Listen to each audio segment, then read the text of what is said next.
नमस्कार दोस्तों, स्वागत है आपका आज के मुख्य समाचार में, जिसमें सबसे पहली और बड़ी खबर में आपको बताएंगे कि भोजशाला सरस्वती मंदिर में रोके नमाज, हाईकोर्ट ने याचिका पर केंद्र समेत 8 लोगों को दिया नोटिस। क्या है विवाद, आपको बताएंगे दोस्तों।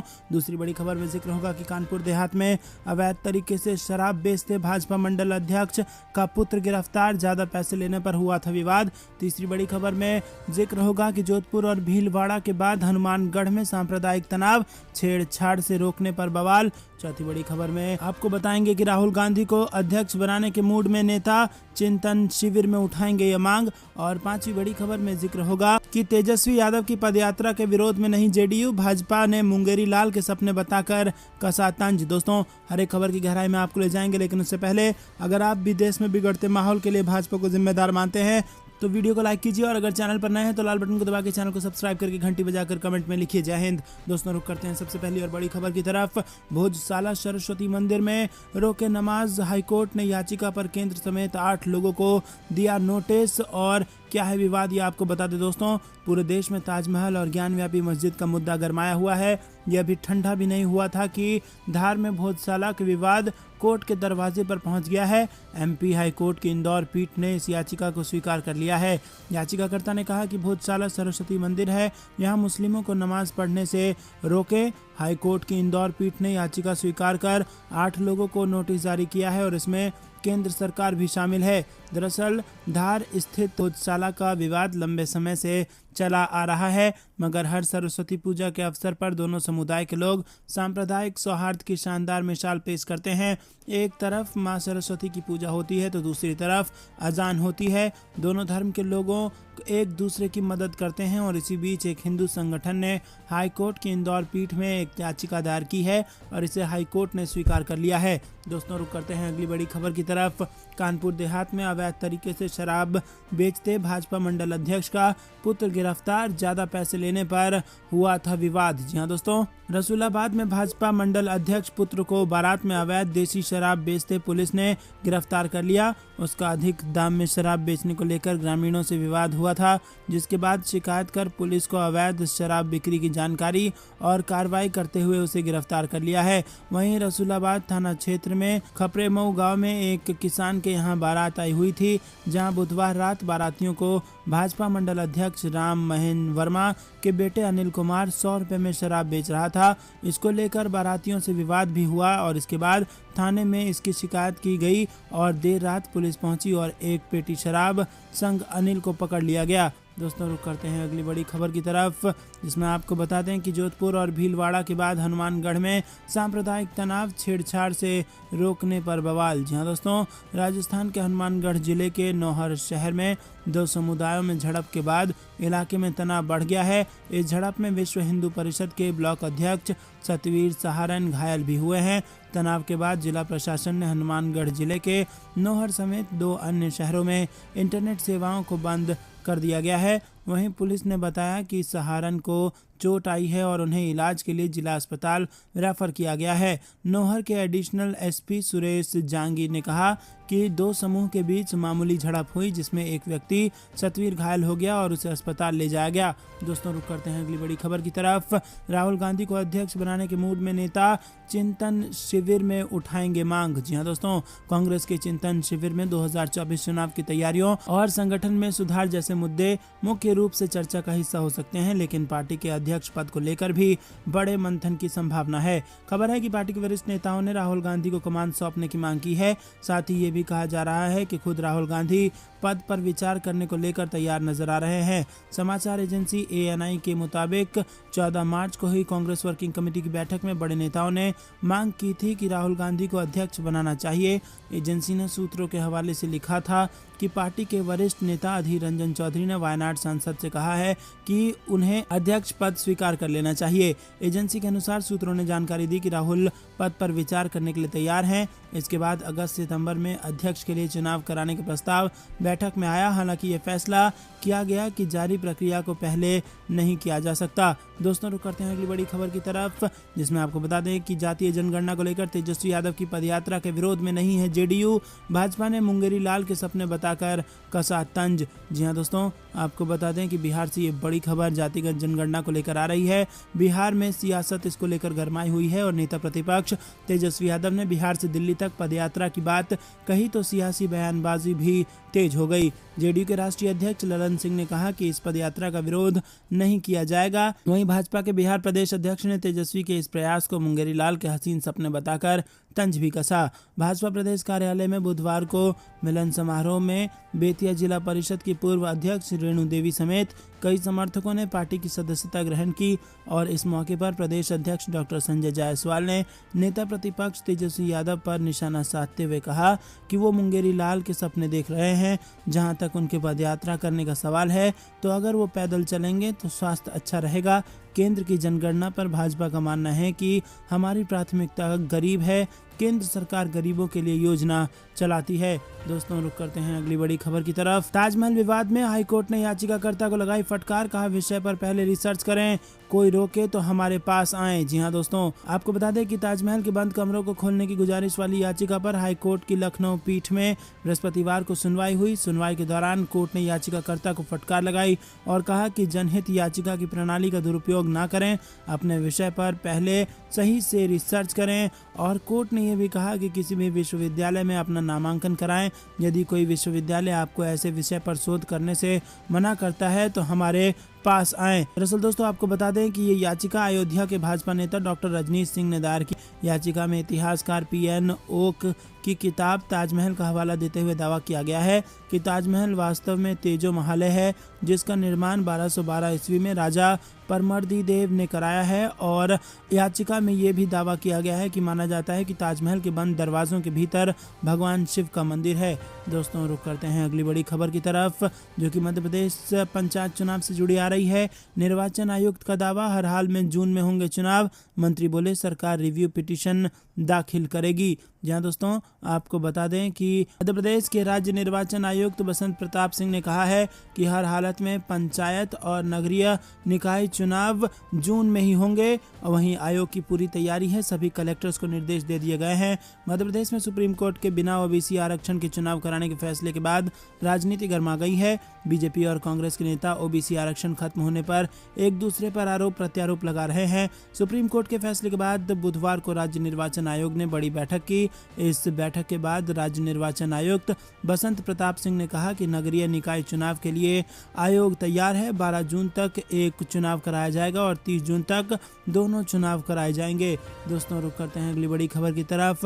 महंगी हुई ब्लड प्रेशर, शुगर व एंटीबायोटिक दवाएं 15% बढ़ गए इनके दाम। जी हाँ दोस्तों, गोरखपुर जिले के जन औषधि केंद्रों पर बिकने वाली गरीबों की दवाएं 15% तक महंगी हो गई और इन केंद्रों पर मेडिकल सेंटरों की अपेक्षा 50 से 90% सस्ती दवाएं मिलती हैं। मधुमेह, रक्तचाप, हृदय, एंटीबायोटिक दवाओं की कीमतों में भारी वृद्धि हुई है। दोस्तों रुक करते हैं, राजद्रोह कानून की समीक्षा होने तक किसी के खिलाफ एफआईआर नहीं, मौजूदा आरोपी भी जमानत के लिए दें अर्जी, सुप्रीम कोर्ट का ऐतिहासिक फैसला। जहां दोस्तों सुप्रीम कोर्ट में बुधवार को राजद्रोह कानून को चुनौती देने वाली याचिकाओं पर सुनवाई हुई। भारत के मुख्य न्यायाधीश एनवी रमन्ना की अगुवाई वाली 3 न्यायाधीशों की पीठ ने मामले की सुनवाई की और इस दौरान सुप्रीम कोर्ट ने कहा है कि राजद्रोह कानून पर तब तक रोक रहे जब तक इसका पुनर्निरीक्षण न हो। वहीं आपको बता दें कि कोर्ट ने कहा कि राजद्रोह की धारा 124A में कोई नया केस दर्ज नहीं हो। विशेषज्ञों ने इसे सुप्रीम कोर्ट का ऐतिहासिक फैसला बताया है। हालांकि इस बीच कानून मंत्री किरण रिजिजू का भी बयान आया है, किसी को भी लक्ष्मण रेखा नहीं लागनी चाहिए। इससे पहले सुप्रीम कोर्ट ने सभी मामलों पर रोक लगा दी है। राजद्रोह में बंद लोग बेल के लिए कोर्ट जा सकते हैं। कोर्ट ने कहा है कि नई एफआईआर होती है तो वो कोर्ट जा सकते हैं, इसका निपटारा जल्द से जल्द कोर्ट करे।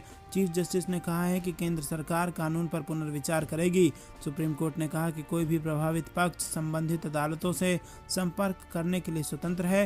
साथ ही अदालतों से अनुरोध किया जाता है कि वो वर्तमान आदेश को ध्यान में रखते हुए मामले पर विचार करें। दोस्तों रुक करते हैं अगली बड़ी खबर की तरफ। महंगाई के खिलाफ कांग्रेस का मोदी सरकार को अल्टीमेटम, किया आंदोलन। जी हां दोस्तों, बढ़ती महंगाई और गैस की कीमत में लगातार वृद्धि को कांग्रेस ने मुद्दा बनाया। केंद्र की मोदी सरकार के खिलाफ कांग्रेस की तरफ से संभाजी गार्डन के पास महाराष्ट्र प्रदेश कांग्रेस कमेटी के प्रवक्ता अतुल लोंढे ने इनके नेतृत्व में आंदोलन किया गया। वहीं आपको बता दें कि उन्होंने कहा कि मोदी सरकार ने अच्छे दिनों का सपना दिखाकर जनता से ठगी की है। यूक्रेन और रूस का हवाला देकर पेट्रोल डीजल की कीमतें बढ़ाई। इससे पहले कच्चे तेल की कीमत कम होने के बावजूद पेट्रोल डीजल की कीमतें बढ़ा दी गई थी। इससे जीवन आवश्यक वस्तुओं के दाम बढ़ गए हैं। महिलाओं की सब्र का इम्तिहान मोदी सरकार ना ले, ऐसी चेतावनी उन्होंने दे डाली। और इसी के साथ कहा कि गेहूं का स्टॉक सितंबर तक चलने लायक नहीं है, इसके बाद इसकी किल्लत हो जाएगी। केंद्र सरकार ने गुजरात को 1000 करोड़ रुपए दिया, लेकिन महाराष्ट्र सरकार को कुछ भी नहीं दिया। इस तरह से मोदी सरकार भेदभाव कर रही है। कांग्रेस की तरफ से कहा गया कि बड़े धूमधाम से उज्ज्वला गैस योजना की घोषणा की गई और गरीबों को सब्सिडी दी गई, लेकिन चुनाव के बाद बगैर कोई जानकारी दिए सब्सिडी बंद कर दी गई। मोदी सरकार ने केरोसिन बंद कर दिया और गैस के दाम बार बार बढ़ा रही है। ऐसे में अब गरीब महिलाओं के सामने चूल्हे जलाने के सिवा कोई दूसरा विकल्प नहीं बचा है।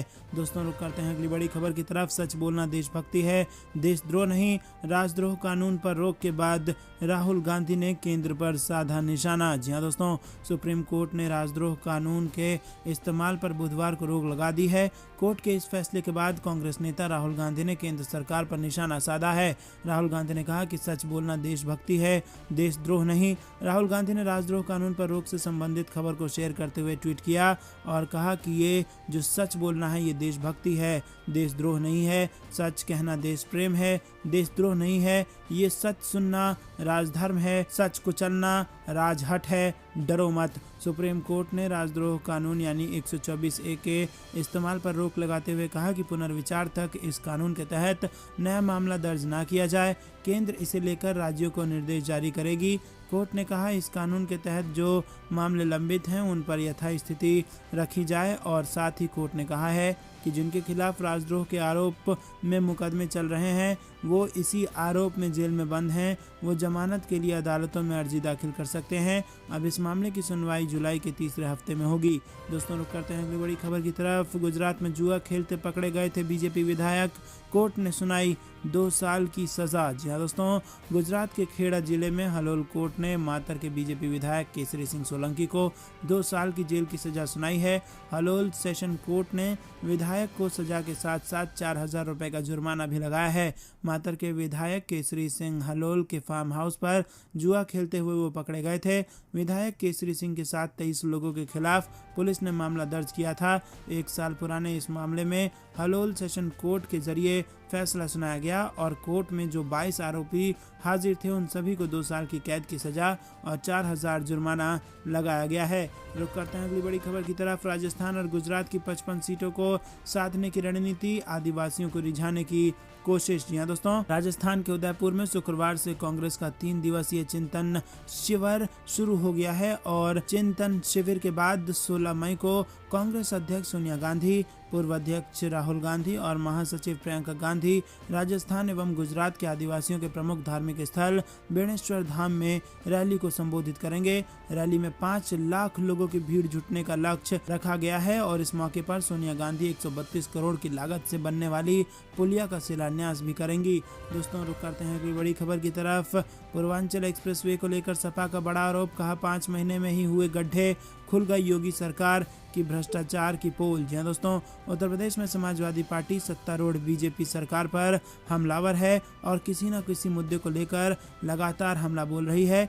फिलहाल समाजवादी पार्टी ने पूर्वांचल एक्सप्रेसवे को लेकर यूपी की योगी सरकार पर निशाना साधा। सपा ने अपने आधिकारिक ट्विटर अकाउंट पर पूर्वांचल एक्सप्रेस की कुछ फोटो शेयर करते हुए लिखा कि पूर्वांचल एक्सप्रेस ने भाजपा सरकार के भ्रष्टाचार की पोल खोल दी। सपा ने ट्वीट पर लिखा कि पूर्वांचल एक्सप्रेस ने पोल खोली है, 5 महीने में ही गड्ढा युक्त हुआ पूर्वांचल एक्सप्रेसवे। सपा सरकार के कामों का श्रेय लेने वाली भाजपा सरकार कभी भी सपा सरकार की कराए गुणवत्ता युक्त कार्यों की बराबरी नहीं कर सकती है। इतना ही नहीं, सपा ने अपने ट्वीट पर 108 और 102 एम्बुलेंस सेवा को लेकर सवाल खड़े करते हुए भी योगी सरकार से जवाब मांगा। समाजवादी पार्टी ने ट्वीट कर लिखा कि समाजवादी सरकार ने मरीजों के लिए 108 और 102 एम्बुलेंस सेवा शुरू की थी, जिसे भाजपा सरकार ने बर्बाद कर दिया। दोस्तों, रुक करते हैं अगली बड़ी खबर की तरफ। बिहार में बीजेपी को रोकने के लिए वाम दल मुस्तैद, दीपांकर भट्टाचार्य का बयान। भगवा पार्टी को रोकने के लिए करेंगे पूरी कोशिश। जी हां दोस्तों, दरअसल 2020 बिहार विधानसभा चुनाव में 16 में से 12 सीटें जीतने वाली CPI-ML के महासचिव दीपांकर भट्टाचार्य ने कहा कि बीजेपी और उसकी विचारधारा को बिहार में बढ़ने देने से रोकने के लिए वो किसी भी राजनीतिक फॉर्मुलेशन पर काम करने के लिए तैयार हैं। PTI को दिए एक इंटरव्यू में दीपांकर भट्टाचार्य ने कहा कि बीजेपी 2024 के लोकसभा चुनाव से पहले बिहार में अपना मुख्यमंत्री बनाकर सूबे की सियासत में अपनी स्थिति मजबूत करना चाहेगी और इसके लिए बीजेपी JDU और कांग्रेस विधायकों को तोड़ने का काम कर सकती है।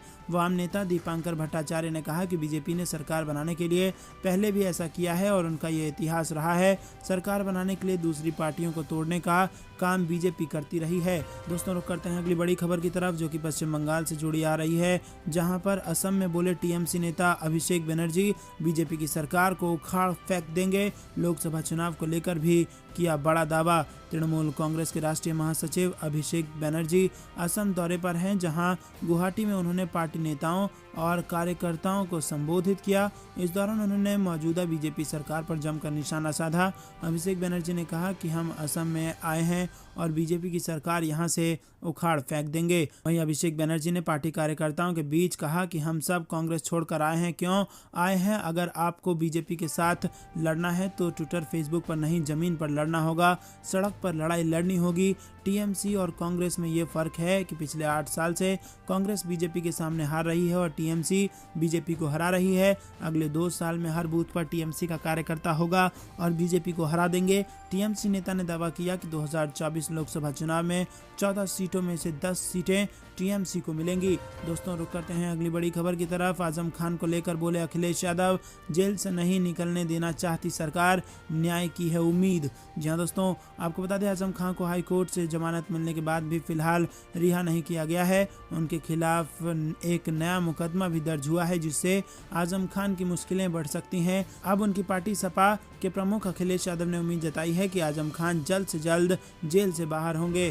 दोस्तों, रुक करते हैं अगली। राजस्थान बीजेपी में सियासी घमासान और मंच पर ही भिड़े पूर्व मंत्री और बीजेपी विधायक। भड़ाना MLA संजय शर्मा ने कहा कि आप मेरे बॉस नहीं। जी हां दोस्तों, राजस्थान विधानसभा चुनाव 2023 से पहले प्रदेश भाजपा नेताओं में सियासी घमासान जारी है।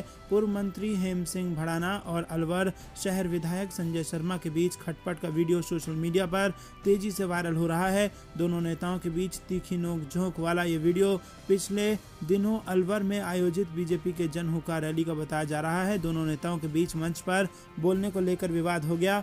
वसुंधरा सरकार में खाद्य एवं नागरिक आपूर्ति मंत्री रहे हेम सिंह भड़ाना टोका टाकी से भाजपा विधायक संजय शर्मा से नाराज हो गए। रुक करते हैं अगली बड़ी खबर की तरफ। FCRA के उल्लंघन में गृह मंत्रालय के अधिकारियों समेत 14 हिरासत में। अमित शाह के निर्देश पर CBI ने तेज की कार्रवाई। जी हां दोस्तों, FCRA का उल्लंघन कर गैर सरकारी संगठनों को विदेशी चंदा हासिल करने में मदद करने वालों के खिलाफ बड़ी कार्रवाई करते हुए मंगलवार को CBI ने देश भर में 40 स्थानों पर छापे मारे और 14 लोगों को हिरासत में लिया। इनमें केंद्रीय गृह मंत्रालय के अधिकारी, NGO के प्रतिनिधि और बिचौलिए शामिल हैं। उच्च पदस्थ सूत्रों ने बताया कि गृह मंत्रालय को जानकारी मिली थी कि उसके विभाग के कुछ निचले स्तर के अधिकारियों के साथ साठगांठ कर बिचौलियों NGO का अवैध तरीके से FCRA लाइसेंस हासिल करने या उनके नवीकरण में मदद कर रहे हैं। मंत्रालय ने गृह मंत्री अमित शाह को भी इस पूरे घटनाक्रम से अवगत कराया। सूत्रों ने बताया कि शाह ने इस मामले में शामिल लोगों के खिलाफ सख्त से सख्त कार्रवाई सुनिश्चित करने के निर्देश दिए हैं। इसके बाद मंत्रालय की तरफ से CBI में शिकायत दर्ज कराई गई थी। दोस्तों, रुक करते हैं अगली बड़ी खबर की तरफ। मिशन गुजरात एक्टिव हुए राहुल गांधी, हार्दिक पटेल से की बात, मंच से भी लिया हार्दिक पटेल का नाम। जी हां दोस्तों, गुजरात में इस साल के अंत तक विधानसभा चुनाव होने हैं। चुनावी साल में कांग्रेस भी एक्टिव मोड में आ गई है। पार्टी आदिवासी मतदाताओं को अपने पाले में करने के लिए जोर लगा रही है, तो वहीं गुटबाजी शीर्ष नेतृत्व के लिए बड़ी चुनौती बन गई है। गुजरात की सत्ता के लिए होने वाली चुनावी जंग से पहले कांग्रेस इन चुनौती से पार पाना कांग्रेस को होगा और ये कांग्रेस नेतृत्व को भी मालूम है और अब इसको लेकर कमान खुद राहुल गांधी ने संभाल ली है। गुजरात दौरे पर पहुंचे कांग्रेस के पूर्व अध्यक्ष राहुल गांधी ने मंगलवार को दाहोद में आदिवासी समाज की रैली को संबोधित किया। राहुल गांधी ने अपने संबोधन में पिछले कुछ दिनों से नाराज चल रहे गुजरात कांग्रेस के कार्यकारी अध्यक्ष हार्दिक पटेल का भी नाम लिया। रैली को संबोधित करने के बाद राहुल गांधी जब मंच से नीचे उतरे, उन्होंने हार्दिक पटेल से बात भी की। राहुल गांधी और हार्दिक पटेल के बीच कुछ मिनट बातचीत हुई। राहुल गांधी ने रैली से पहले कांग्रेस नेताओं विधायकों के साथ बैठक भी की और इस बैठक में भी नरेश पटेल का मुद्दा उठा। कांग्रेस विधायकों ने यह मुद्दा उठाते हुए कहा कि जिस तरह पार्टी ने पीके को लेकर स्टैंड साफ किया है, उसी तरह नरेश पटेल को लेकर भी अपना रुख साफ कर दे। तो दोस्तों, ये थी दिन भर कुछ बेहद जरूरी और बड़ी खबरें। तक बने रहने के लिए बहुत बहुत धन्यवाद। देख रहे थे आपका अपना चैनल। जय हिंद, जय भारत।